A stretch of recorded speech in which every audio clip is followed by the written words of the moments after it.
আজকে বানালাম homemade potato pasta. তো কিভাবে বানালাম চলুন দেখি। প্রথমে আলু সিদ্ধ করে নিয়েছি।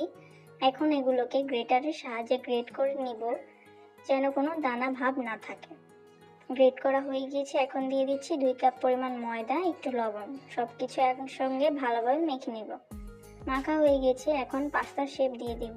আপনারা দেখতে পাচ্ছেন আমি কিভাবে শেপটা দিয়ে নিচ্ছি। আপনারা চাইলে আপনাদের পছন্দের শেপ অনুযায়ী পাস্তা তৈরি করে নিতে পারেন। এখন ফুটন্ত গরম পানিতে একটু লবণ ও সয়াবিন তেল দিয়ে পাস্তাগুলো সিদ্ধ করে নিচ্ছি। পাস্তাগুলো যখন এভাবে ভেসে আসবে তখনই বুঝে যাবেন পাস্তাগুলো হয়ে গিয়েছে। এখন ছেঁকে নিয়ে ঠান্ডা পানি দিয়ে ধুয়ে নিব। ধোয়া হয়ে গিয়েছে। এখন রসুন কুচি ও পেঁয়াজ কুচি একটু লবণ দিয়ে ভেজে নিব।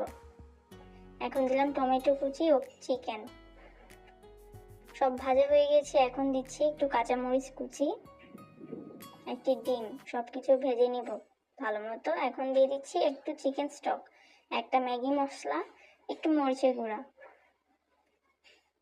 এখন দিব সিদ্ধ করে রাখা পাস্তাগুলো, সব কিছু ভালোভাবে একসঙ্গে একটু লবণ দিয়ে ভেজে নিব।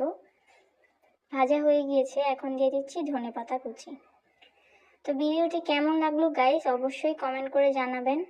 আপনারা এভাবে একদিন অবশ্যই ট্রাই করে দেখবেন।